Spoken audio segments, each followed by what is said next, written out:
For as long as we've drawn maps, we've been terrified of the empty spaces. The terra incognita, to silence our fear of the unknown. We filled these voids with dragons, sea monsters, and eventually, civilizations that glittered with impossible wealth. The idea of a lost world is one of the most powerful stories in human history. It promises that somewhere, just beyond the horizon, beneath the dense canopy of the Amazon or the crushing depths of the Atlantic, lies a place untouched by time-eye utopia of wisdom, gold, or advanced technology.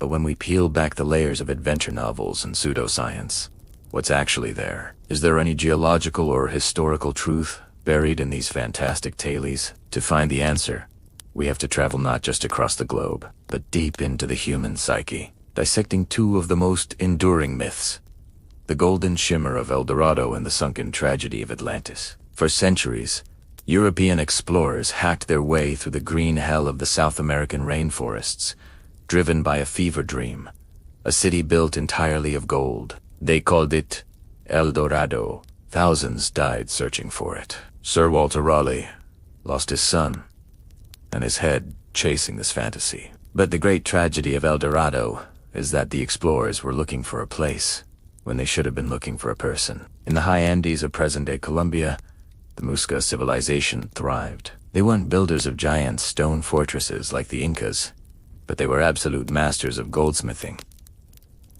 To the Muisca, gold wasn't currency, it was a spiritual channeled the very sweat of the sun. The real story of El Dorado is a ritual performed at Lake Guatavita. When a new chieftain rose to power, he was coated in sticky resin and then covered head to toe in gold dust until he became a living golden statue El Dorado, which literally means the gilded one. He would then take a raft to the center of the lake and submerge himself, washing the gold away as an offering to the gods, while his people threw emeralds and other golden treasures into the water. So how did this coronation ritual become a mythical metropolis? It was a massive game of telephone, played across languages and continents. As the story passed from captured indigenous guides to desperate conquistadors, the Gilded Man became the Gilded City, and then the Gilded Empire. Archaeologists have since drained parts of Lake Guatavita and found gold objects that confirmed the ritual took place. The lost world was never lost. It was just misunderstood by greedy men who couldn't imagine throwing gold away instead of hoarding it. The City of Gold was a fiction, but the culture of gold was a fact, tragically dismantled by the very people who were seeking it. Now, if El Dorado represents the lust for wealth, Atlantis is the longing for a lost golden age. It's the grandfather of all lost worlds, a super civilization destroyed in a single day and night of misfortune. Pop culture places Atlantis in the middle of the Atlantic Ocean, a high-tech utopia with flying machines and power crystals. But to find the real origin of Atlantis, we have to go to the source. Atlantis doesn't appear in ancient history books. It shows up in the dialogues Timaeus and Crito, written by the Greek philosopher Plato around 360 BC. Scholars and historians largely agree on this. Plato made it up. He wasn't writing history. He was writing political philosophy. In his story, Atlantis was the villain, a corrupt, imperialist naval power that attacked his idealized ancient Athens. The gods destroyed Atlantis, not as a tragedy, but as a punishment for its arrogance and greed. But myths rarely spring from nothing. So is there a geological echo behind this story of destruction? The most compelling scientific theory connects the Atlantis myth to the Minoan civilization on the island of Thera, which we now call Santorini. Around 1600 BC, Thera suffered one of the largest volcanic eruptions in human history. The explosion was apocalyptic. It blew the island apart, created massive tsunamis, and completely devastated the powerful Minoan trade network across the Mediterranean. To the Egyptians, who recorded the event, and later, the Greeks, it would have seemed as if a mighty civilization had simply vanished into the sea in a single day. Plato likely used this historical memory of the Minoan collapse as the inspiration for his moral fable.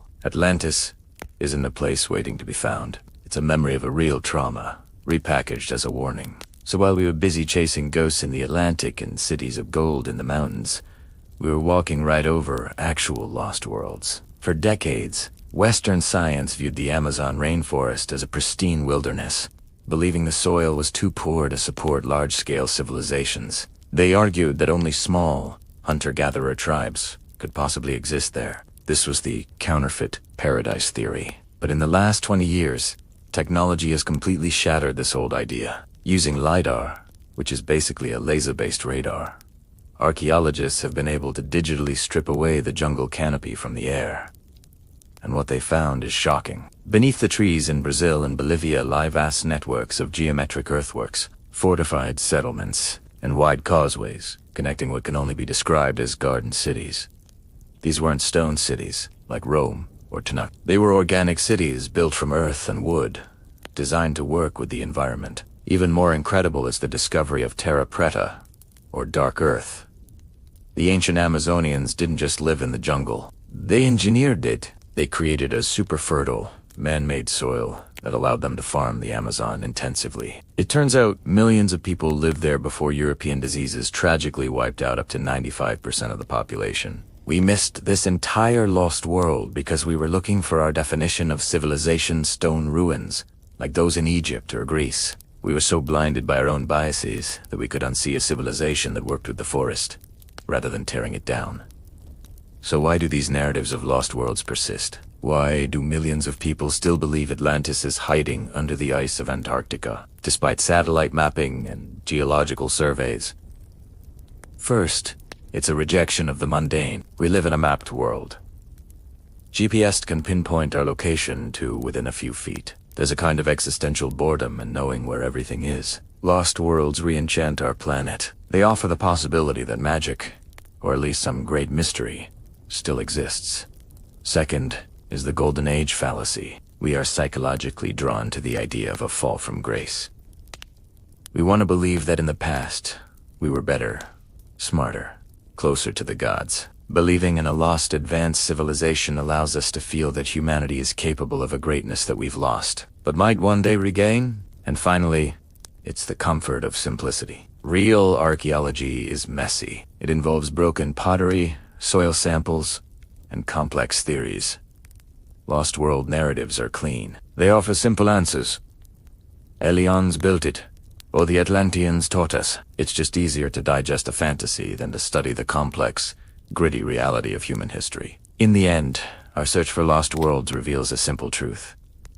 The stories we tell say more about us than the places we were looking for. El Dorado was a projection of European greed. Atlantis was a projection of Greek political anxiety. But when we strip away the fiction, the facts are often far more amazing. The image of a Muisca chieftain, shimmering in gold dust on a high-altitude lake, is more beautiful than any city of cold metal. The realization that the Amazon was once a managed garden, home to millions, is more profound than any mythical city. We don't need to invent continents to find wonder. The archaeological record fragmented, buried, and silent is the only map we truly need.